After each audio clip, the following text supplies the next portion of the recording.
Hey y'all, welcome to the Unleashed Performance Therapy Podcast. I'm here with my co-host Robert McNair. Our guest on the show today is a current student at the University of St. Augustine in the DPT program, Mr. Terrelle Wallace. How's it going, man? How you doing this evening? Doing well, man. A little bit further along, excited to be almost done with the I program. know, man. So you are in clinical rotations currently. We were talking about it before we came on, and you are in your third rotation, correct? Oh, second. Got one more, unfortunately. Yeah. So you're about to go in your third one. About to go. And you mentioned that this one that you're currently in is a cash-based sports, and it sounds like it's amazing. It sounds like it's the kind of pick that anybody wants to have. Would you say so? Absolutely. Even if it wasn't sports, like just seeing one patient for an hour, learning the patient, treating the system. Your knee pain is coming from your back. I'm gonna have to send you for another referral for your back. Like none of that drama, Just really nice to treat the person and give them what they need in that moment. So like even if it's not sports, like anything where like you can just be with one person for an hour and not warming up one person while doing manual on another, and then making sure your tech is demonstrating the exercises right, like just no juggling, So it's awesome to not have insurance dictate your treatment, and I think it's really cool. I mean, we've had a couple of people on talking about cash-based practices recently, and it's cool to see that you're in it and you're kind of experiencing that hands-on. Yeah, it took some higher powers that be, took some relationships via in-person social media and connecting some people. I was able to squeak this one in, and I'm super blessed, really thankful. The way I felt at the end of my outpatient ortho rotation is not even like how I feel now, and it's crazy that I've been here almost twice as long. So, so I love it, man, and I'm in that, and I'm learning a lot also, just because of how small the caseload is. Anywhere from 5 to 8 patients a day versus like the 14 to 16 you would see in an outpatient ortho. Like, you get to really get a lot of good mentorship. Your first one was in an outpatient ortho insurance-based model. Other than having that one-on-one with your patient now, are there any other differences that you can think of between the two? From a treatment angle, just not being limited to there isn't a referral source. Yeah. Really. I mean, well, no, I take that back. So the clinic owner, obviously builds, when it's cash, you got to build those relationships, right? Make those touch points. And those touch points can be very unique. Like it could be school, sports teams, but then you get your concierge medicine is a thing also. Like there's a lot of doctors and surgical offices that are Sigma Insurance also. So a lot of those guys, they'll send their patients like, hey, you get the good doctors, right, that say you need rehab after whatever you got going on, no matter whatever surgery. So that's a referral source. Like, so from a, treatment angle, that one-on-one, they're not being limited to the one body part that you get the referral for and being afraid of insurance not covering it. From a rotation angle, I'm getting a lot of like the business part of it. And I really like that. So like I'm sitting in the meetings, I'm watching how like they navigate social media, I'm listening to the conversations on the phone and hearing what they sound like. And as an aspiring like business owner myself in the PT realm, like that's been super helpful. I was at an unusually good CI from what I hear from my classmates for my outpatient ortho rotation. So I definitely I had a good outpatient ortho experience. And I did get to see some management because she was the director of 2 clinics. So I actually had 2 clinics I was going to for my first rotation. But I knew going into it that it would take some really good benefits for me to end up in outpatient ortho. Yeah, those benefits will get you, man, every time. I mean, some really good education, some really good hours, maybe, but yeah, it's just between my time as a tech, between my shadowing hours, And I think the biggest thing for me was when I worked as a tech. I'll never forget. And something felt like I didn't feel like this was like all the way right, but I mean, I was just a tech, so I was gonna say.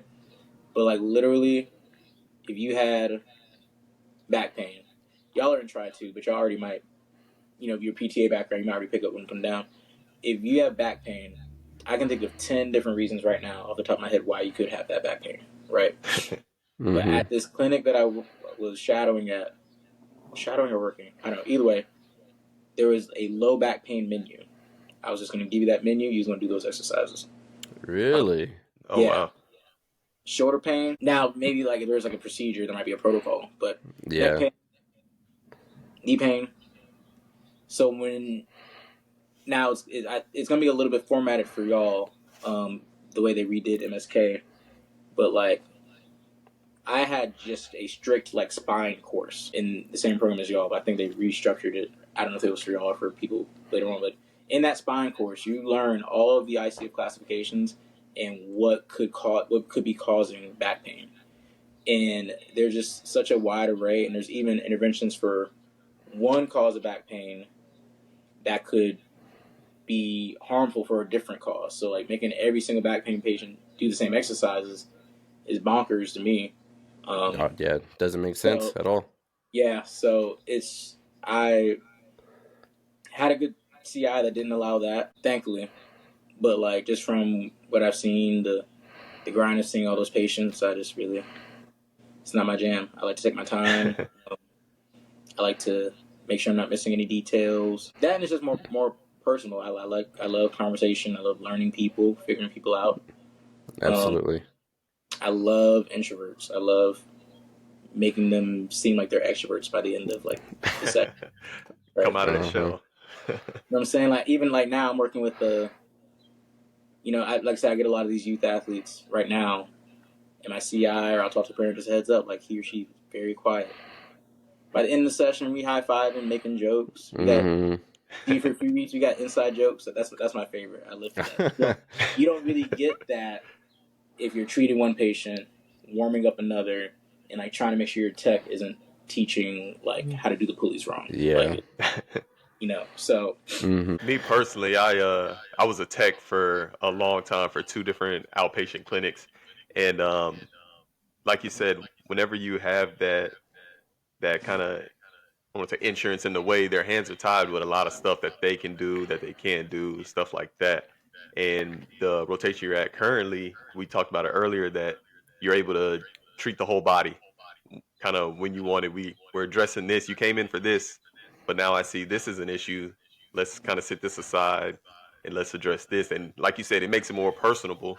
Do you see a lot more therapists kind of doing their own thing and going more into this cash base rather than going to those kind of chains and stuff like that?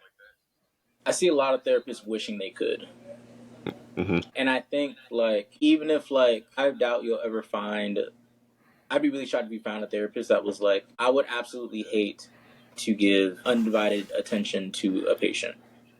I'm not gonna say for an hour, because I will say sometimes some hours, like sometimes it's a long hour. But even if it's like just undivided, like just one person at a time, even like I don't know a lot of therapists I'd be like, just paying attention to one person at one time, like that's just I need to see three people at one time. Like I don't know a lot of therapists that would say that. The cash is a headache. I was on a webinar yesterday. There's a little bit of a finesse to making money with insurance.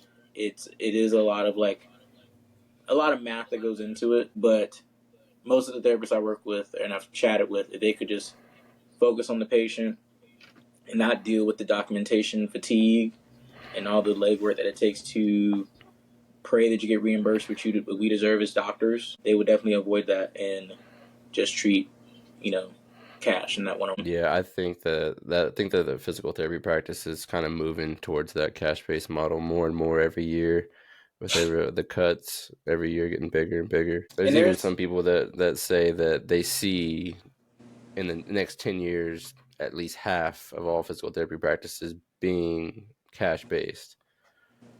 Yeah, and I I agree with that unless something really crazy happens with insurance. And I mean, and it varies from state to state. Like, there are states where, like, reimbursement is really, really good. There's states where, like, you are a dummy if you legit open up, like if you open in a practice in New York, that's, like, not a very good move in regards to reimbursement, you know. Texas Yeah. is kind of in the middle ground. You're looking at most people in Texas are on Blue Cross Blue Shield. You're going to get your Medicares. You're going to get reimbursed roughly like 95 to 40. Let's say 110 is like the average reimbursement in regards to like if you're like an insurance PT. But then you got states like Alaska. I want to say Alaska, you're getting reimbursed like 200 plus per patient. They not hating insurance like by other places. I mean, hey, insurance take good care of me, you know. So, but you know, and there's always gonna be risk with the cash. Like one thing that I've learned or I've heard, like when COVID hit, like a lot of cash PTs were panicking, and a lot of insurance PTs like they needed help not spending extra money because now all that assistance they were getting just as a medical practice that takes insurance, and my understanding is they were getting some assistance just from the government and from insurance companies, yada yada. But they were rolling in the dough, you know. So, and then I think like you have to decide between like there's like a ratio between putting in the work to get credentialed and then putting in the work in regards to your networking, advertising, yada yada, right? Yeah, all that marketing stuff. Yeah, so you could be like if you're a hybrid PT, you're gonna have to do a nice amount of both. If you're a cash PT, you're gonna do a lot of going out and like reaching the community and talking to people and stuff. Versus if you get credentialed, you have to do that networking a lot less, and your referral source is your insurance. Like literally, you're gonna go somewhere. Hey, I need PT. Do they? And I look you up. Oh, you got Blue Cross Blue Shield. So and so takes Blue Cross. Like your insurance is your referral source. Mm-hmm. If you're insurance based, I mean, not saying there's zero sales with that, but I mean it's definitely smoother in comparison to being 100% cash, where you have to either be good or hire somebody that is good at social media, right? You're gonna have to show face. You're gonna have to drop off a lot of those lunches at the medical offices, which apparently that's an expectation, like to the point where if you call a doctor's office and say I'd like to come in and talk to your staff, they'll straight up be like, yeah, we like Chipotle. Yeah. And be like, we really like Chick-fil-A, but yeah, Thursday 12 o'clock we'll be here. Yeah. And Susie, like, she doesn't like tomatoes on her sandwich, but we'll see you on Thursday. Like, that's an expectation. You gotta do a lot take more it of in. that. You know what I'm saying? You gotta do a lot more of that cash versus insurance. So you kind of gotta pick you gotta choose your heart in that sense. Yeah. Switching gears a little bit, I wanted to bring up this pelvic health stuff because you've been posting a lot of stuff on your social media recently. You just got back from, I believe it was Colorado, at this Yeah, pelvic health. yeah. Yeah. So I mean, tell us what's going on with that, man. Because just missed Coach Prime. Missed him by an hour. Try to pull up on him. It was a Friday. He was gone. I was pretty bummed. He's got places to be. But apparently he walks around like a regular college football head coach, which like he is, but like he's Coach Prime. Like Right. But yeah, I missed him by like an hour and some change apparently. But yeah, so going way back, and I'm gonna condense it. So I didn't know about specialties going into PT school. I could go back even further. Feel kind of dumb saying this, but I'm gonna say this on a podcast for the world to hear. I didn't really sit back and know that like men had pelvic floors until maybe like 6 months before PT school. So we learned about specialties, and then like I was like, what the heck is a pelvic floor specialist? Learn about it. That is really important. Terrelle is not going to do that though. Like you a real one if you going out and doing that. And then I made a joke with my I was an office manager for a PT clinic at the time, and I made a joke. I said, well, shoot, I just spoke to 10 people, like 10 of my classmates. Nobody said they was going to do it, but somebody's got to do it. That sounds like cash. That sounds like security to me. Let me look into it, right? And I said, how many men you think are doing pelvic health? And that was a joke. Like, looked into it, and I was like, okay, no. Pelvic make a nice chunk of change. Wait a minute. Yes, I might. And then this particular year, CSM just so happened to be in San Antonio. So let me think. Boston, San Diego, San Antonio. So 3 CSMs ago. And I kid you not, like, it's my first CSM, so I'm full on kid in candy store mode. Like I want to go to all the sessions. Didn't really worry about either get the people that are too much into the free stuff at the exhibition hall, or they're too into like they want to go to every seminar. I wanted to go to every single seminar. So I'm looking, like using the app, trying to filter out sessions.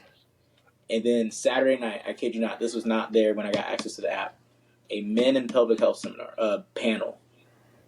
So it was like 6 or 7 male pelvic floor physical therapists, like just open discussion. They did their quick little intros and we were just asking questions. And I was just like, this isn't a coincidence. I'm finna go. Like, so I went, super informative, was really eye-opening, and it was cool to hear their stories and how they got into it.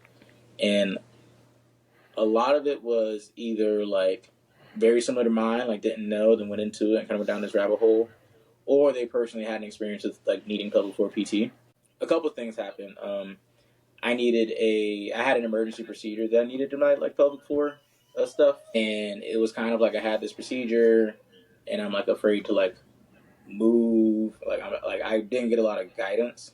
Okay. So like in the hospital, it was kind of like I got the surgery. That's a whole nother rabbit hole. But anyway, met my surgeon like maybe 15 minutes before the surgery. Got the surgery. Woke up from the surgery. You know, they're just checking. They come in. Is it every hour? I don't know. 400 people going in, checking incisions. Hi, how are you? Just going, look. All right, healing looks good. I'm like, so like, am I allowed to? I mean, my PT brain, I knew the answer, but I'm just like, am I like allowed to walk? Like, and like how it's gonna? Oh, I mean, like whatever you're comfortable with, I'm just like, in my brain, I'm like, okay, so I need to make sure I'm changing positions every 2 hours. You know what I'm saying? Like I need to get up. I know if I don't pee, like they're gonna try to stick a catheter in, and I ain't gonna do that. So like, I know all this stuff. I didn't get a lot of like education in regards to, like movement and like things like that. I'm a personal believer. There's not a procedure really in the hospital that you do not need to see a physical therapist like for post. More or less based off, it's a sliding scale. I mean, everybody should see a PT. So with the procedure I had, I definitely feel like I could have benefited from seeing a PT. But like my PT brain, I was able to help myself out. Then my wife had our oldest, and shortly after this, so like my wife was like 7 months pregnant maybe when I had that emergency procedure, and then ended up giving birth in the hospital. And from her experience was a very good experience in comparison to other women's experiences that I've heard. And I was very like not pleased with it. Still. So there was a lot that didn't happen that could have happened in regards to like education. This is like a whole rabbit hole in regards to just like childbirth, hospital life in general. But I mean, my wife just gave birth. Y'all shoving all these papers in her face and like trying to get her to feed this baby, like, and then like you just kind of throw in a wheelchair and it's like, all right, See bye. And first of all, we're like, you letting us go home with this thing? Like, first of all, like yeah, your mom and dad now go. Like, so there's that piece of it, but like there's just so much going on with the female. But like, it is a musculoskeletal, neuro, physiological, psychological, like trauma. To sounds net, but when you think of like a traumatic event, like childbirth is a very traumatic human body. It's very natural, but very traumatic. So, like the lack of physical education and like check-ins that she got with that wasn't very pleasing. And I was like, maybe I'm just being sensitive because this is my wife, live my life, whatever. So I go to CSM in San Diego the following year. Huge seminar on like, they call it the fourth trimester. I don't know if you heard this term. The fourth trimester is basically like the after childbirth, like what the recovery process being termed the fourth trimester. And it's funny, room full of women. And it's like me, and I can pick out like 2 or 3 other men in this seminar. We're learning all of this valuable education on like how to dose exercise post childbirth and like what's safe, what isn't safe.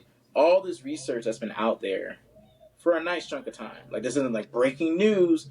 Women can run after like it wasn't like it's just like it was relevant information that isn't commonly known, but it wasn't like groundbreaking research was done.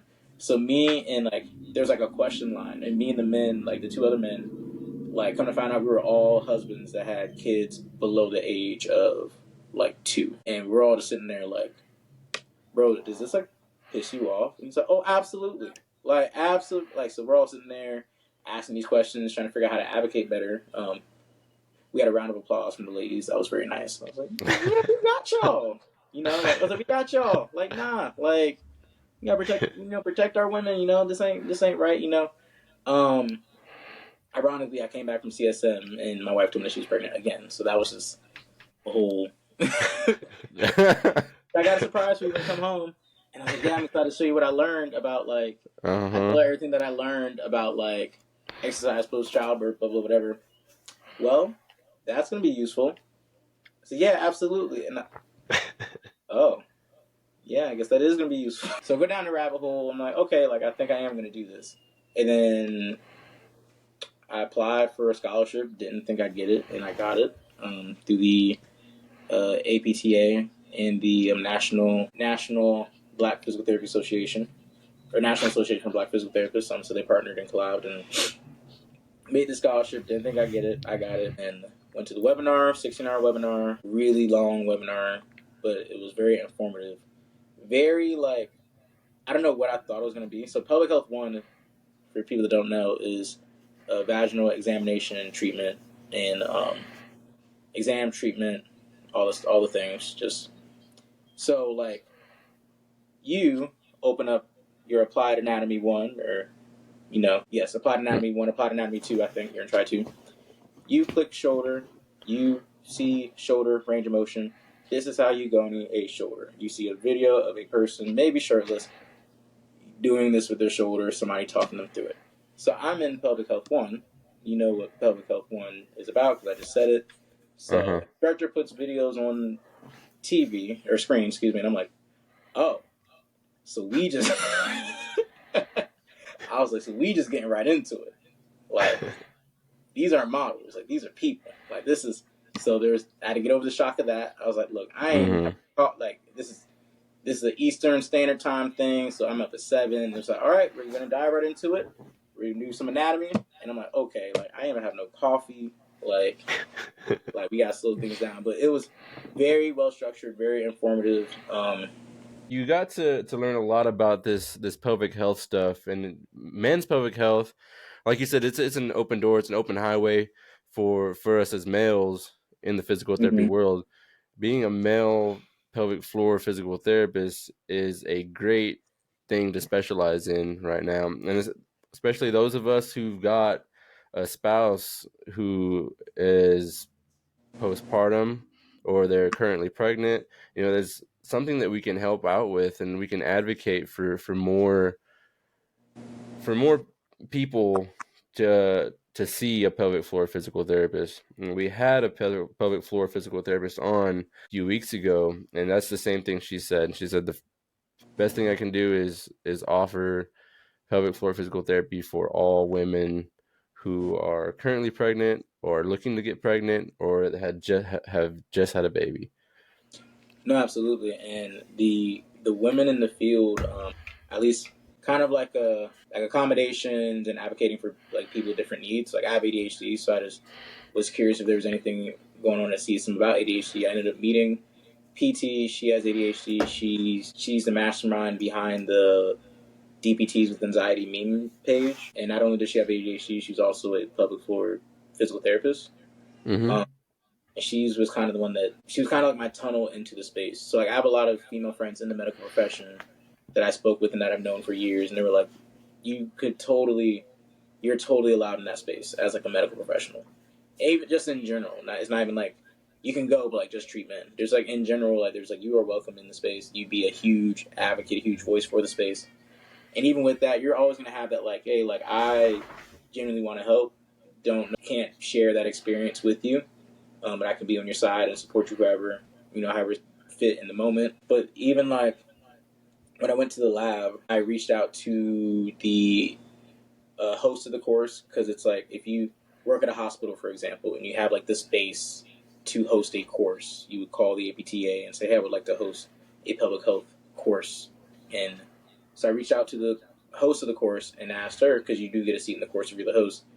And I like asked like straight up like, hey, like, would you be comfortable being my patient? That way I knew I at least had like one person that was comfortable being my patient. She was like, oh yeah, absolutely. Like totally comfortable being your patient. Went there and like everybody was absolutely. First of all, they were like, "Oh my gosh, 2 males in one class! Like, what are the odds?" Like, and then like everybody was very, very nice, very cool about. I mean, we're all learning, right? I saw half the class was students, which I thought was awesome. So that doesn't show you there's change coming. Like going to one of these APTA courses, getting this next level education, and 50% of the class was students. And like this isn't even like I've spoken to people that have gone to courses within the last 6 months, and they all said the same thing. It was 50% students. So you're getting a lot of advanced, higher level knowledge, young, fresh, going into the field. But even in this course, like I said, there's 50% students. There are PTs in there with bachelors in like PT. So like huge range of people like learning this info, all very welcoming like to the space. The advocacy is huge and I really do care about all that stuff, 1,000%. On the flip side, like pelvic health is like very kind of hit or miss in regards to getting covered by insurance. There's a lot of people that need it. There's a lot of people that have needed it for years and are just now getting it. And whatever the personal, because I mean, the pelvic floor is the legit foundation of the body. Like you think about center of mass, all that stuff. You have this structure, bowl shape, right at the bottom of the biggest like overall portion of your body. Like it is literally the foundation. It's literally the floor. The foundation of a house doesn't stand. Same with the human body, right? You have issues with that for years. People have just kind of accepted it is what it is, and they don't feel like they don't know who to go to next. So there's not really a price. There's not like there is a price, but there isn't a price to like getting that part of your life back. Whether it be peeing, pooping, or sex. Like you've been having chronic difficulty with that, people gonna pay the $400 eval, $175. Like people will pay that because that is like a basic human thing that we're supposed to be able to do. And if you're having pain with that, difficulty with that, very intimate to talk about. Like it's hard to go to a medical professional and say like, "Hey, that's the issue that I'm having." So you get a professional that's like, "There is something we can do about this." People will like pay a nice amount of money to get that part of their life back. The part that's absolutely we assume is normal with everybody, you know. So security standpoint, we're good. And advocacy, like wise, like things are gonna get better for sure.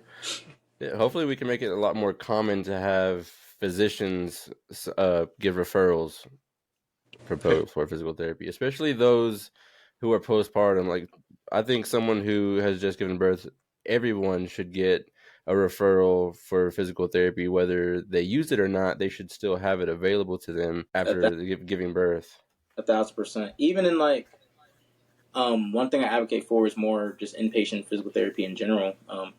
To your previous point, I've talked to a lot of medical residents, and like the ones that are like in our generation, our age group, a lot of them are pro PT. So we do have teammates in that sense. It's on the way. Yes, on the way. You know, insurance a little bit late. At least the doctors and these our other colleagues are talking about it. But yeah, so the problem today is the system is built that the physical therapist's job in hospital is to get the patient out of that bed as in home, hopefully, as quickly and as safely. The safely is almost quotation marks, but quickly and as safely as possible. But if I'm advocating for more PT, inpatient, post-op, post-childbirth, now I'm going against that expected mission of the current PT goal, hospital PT goal right now. So that's going to have to go through a huge like culture shift. And there's a Facebook group. Oh, I wish I remember the name of it. But there's a Facebook group that's just strictly dedicated to that effort to increase inpatient rehab in hospital systems for patients. Because everybody needs it. You know, you get a referral for PT when you tear your ACL. Why don't you get a referral for PT when you have a C-section? You know, it's like you don't even see a PT. You see a PT after a total knee replacement. They kicking your door down. We walking. You know what I'm saying? Yeah. I know you had surgery 5 minutes ago, but we are Time walking. to go. And that's absolutely correct. You know, that's absolutely correct. You should totally have a PT at your bedside, like post C-section, childbirth in general. But also, it starts with education. Because I could say this, I could get on a corner on the street like an evangelist and stand on a soapbox and yell this stuff. someone's going to ask me, what can a PT do for someone that just had a C-section? And then we know, because we're in the realm, like, so it definitely starts with public education as well. And I think a really good thing that came out of COVID is like this the social media, TikToks and all, well, I don't know what TikToks to me here, but reels, all the stuff. So a lot of public for content, physical therapy content in general is being put out. And then we're going to teach people how to filter because a lot of it's garbage. Yeah. And once we filter it, we're gonna be somewhere. Mm-hmm. I do agree the change is coming. Just be persistent and patient. Yes, yes, sir. Hopping off the clinical train a little bit, I wanted to make sure that we talked about it because you are in your final trimester, I believe, right? Or Second, getting close to it. yeah, second. So try 11. I got 3 weeks left in the best So rotation. you're about to be in your final trimester of school. Yeah.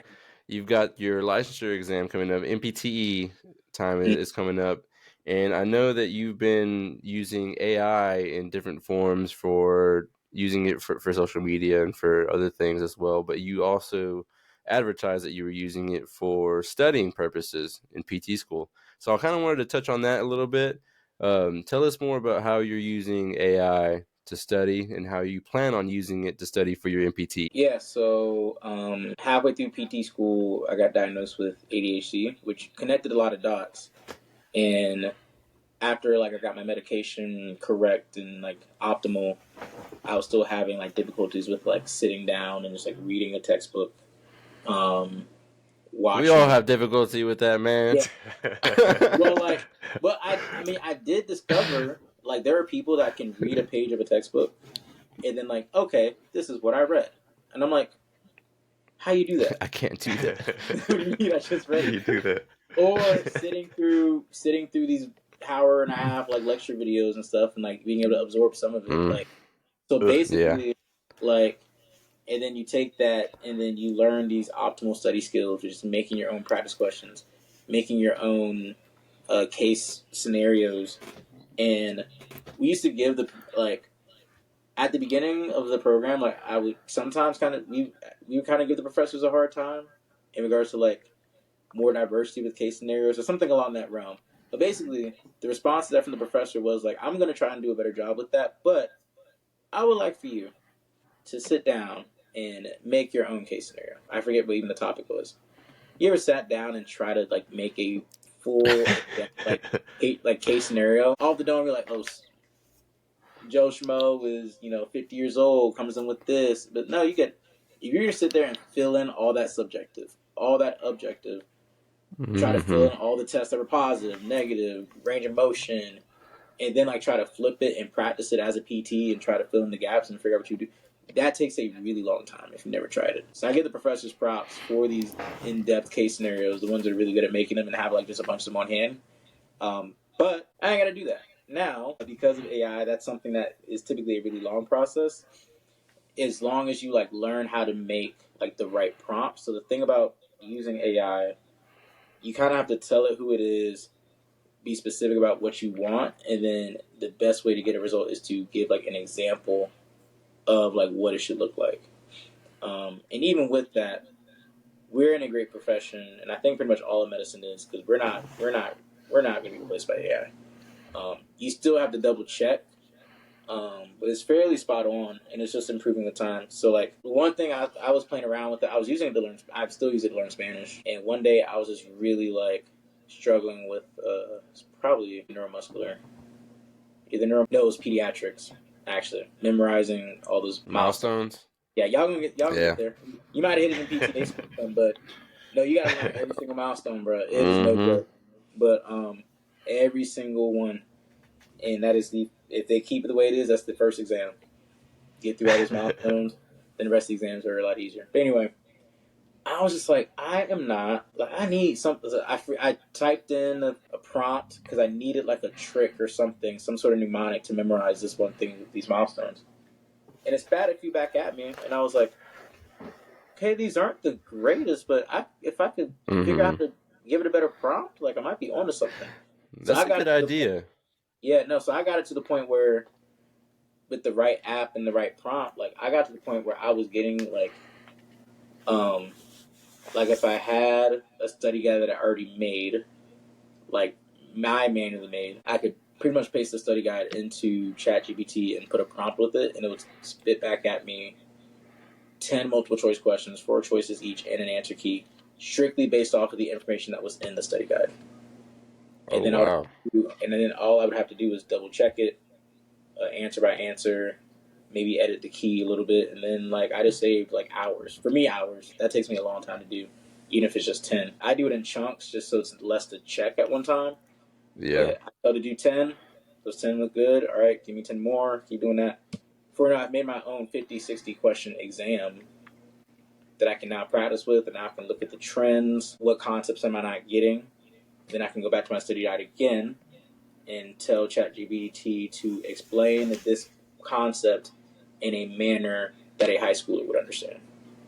So it re-explains it to me in that easier manner. And I'm like, oh, okay. And then save time in that sense. I can also now, like, if the PDF isn't too big, I can make practice quizzes. You can tell AI to be your tutor and tell it to teach you the information that's in this PDF, and we're going to have a conversation about it. So it'd be just as good as you sitting in office hours with your professor, but instead you gave AI all the answers via this 20-page PDF that you are not going to read, and you tell it to, hey, teach me this. As if we're sitting in your office and you're a doctor of physical therapy professor in this program.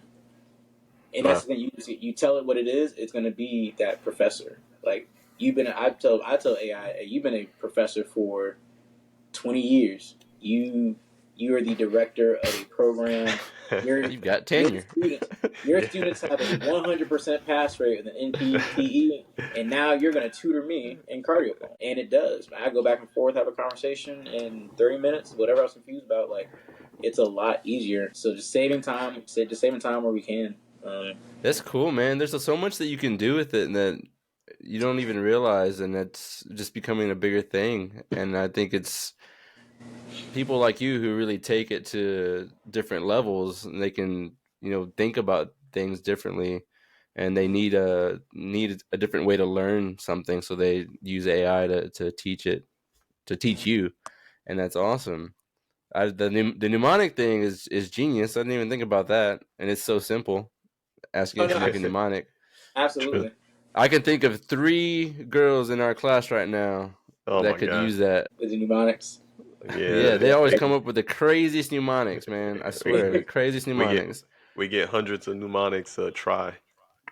So Yeah, man. they're It's going off. never gonna be, real people doing it, right? And I think we're in a great profession in the aid. Look, like Louis, you go to McDonald's now, you go to the counter, they telling you to go to the kiosk.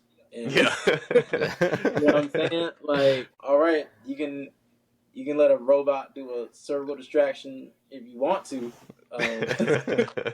Your power go out. No, I think we're in a good profession in that sense. We still have to check it, right? And I'm not telling you have it write an essay for you, anything crazy like that. But I mean, you could write that essay and like tell ChatGPT, hey, you are a English professor that is a very harsh grader. This is my prompt for this essay. Like, grade this essay for me. What's the tone? Yada yada. Don't have it write it for you because now on the flip side, professors have these AI detectors now. Don't know how that works, but I'm gonna just Oh, prove it. really? I didn't know that. Oh yeah. If you the same way like back in the day, they used to scan for plagiarism and make sure that you Uh-huh. didn't pull this word for word. Now there's like an AI detection like type of thing where like if you Huh. straight up AI like if you say this is the prompt, write my essay, submit that essay. Programs are like, yeah, you didn't write this. AI wrote this. Like, That's crazy.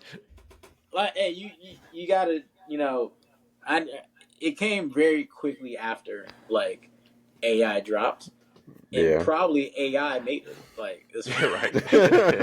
probably made by AI. It's probably why it came about so quickly. So I mean, yeah. But other than that, like, huge time saver. Yeah, I'm for sure. Just on my another phone tool in a the little bag. more. On my phone a little bit more than I like, but I'm being productive now instead of like getting sidetracked because like I'm trying to read a PDF that's taking me 50 years to read 2 pages of.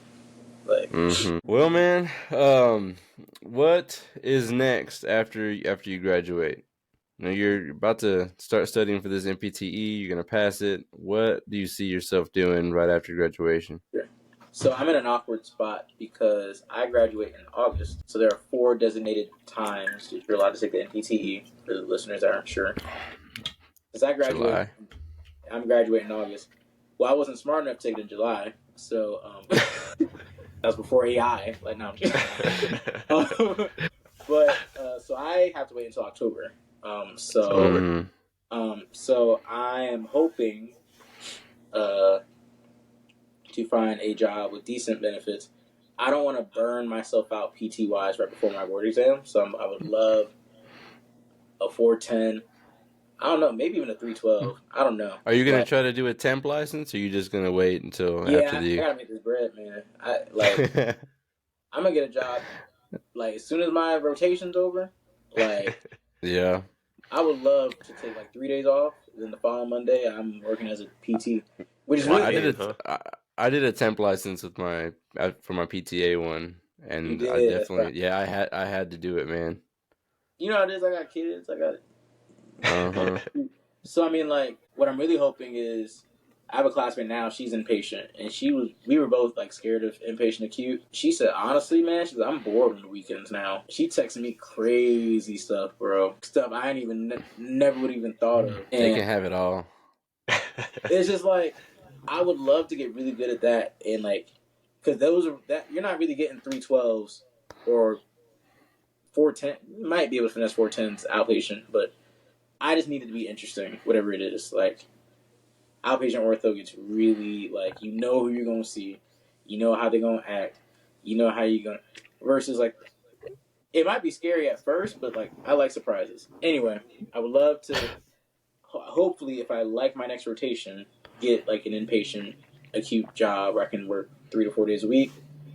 Pass the MPT in October. In the webinar I listened to yesterday about, like, starting a cash, hybrid practice, whatever, it was like, watch somebody else run a clinic, like, for a year. Like, don't think of it as a job. Think of it as a, wow, I get to be on a year-long paid internship where I get to just watch how a PT clinic can be ran. And I said, I never would have thought of a job like that. So, so that's how I'm going to treat it. I don't know, man. I've accepted defeat. I think I'm going to end up in academia way down the line. So... Okay. But I genuinely enjoy treating patients. So I don't want to be these people that treat for 5 and then, like, go right into being a professor. Yeah. But I definitely want to be my own boss. So I got to navigate what that space looks like. It sounds like the quickest way into that space is pelvic floor. So I'm very blessed to have had that opportunity, because not a lot of pelvic floor PTs, not a lot of PTs that look like us. Like, we're still the minority as men.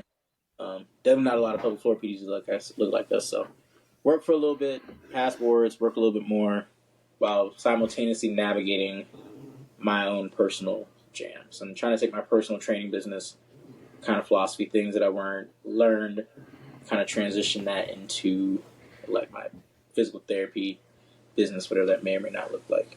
Because Yeah, I everybody think should some of the best yeah, physical therapists I think were past personal trainers, or they were in fitness in some shape or form.